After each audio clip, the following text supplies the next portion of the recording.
О, досым. Кут болсун. Кантип алдың үйдү?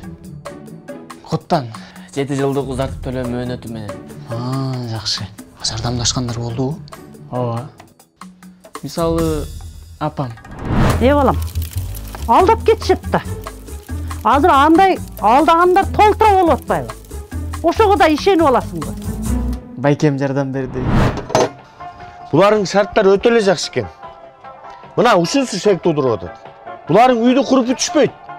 Ишенбейчи ушуларга. Алып берчи оңжеттин. Албетте, досторум дагы. Досум, сен алды айлыгың менен кантип үй аласың? Кошумча иштебесең кыйналып каласың го. Ат. Баары тең каршы болушса. Анан кантип коркпой алдың үйдү? Алар ишенишкен эмес да. А мен ишендим. Кимге?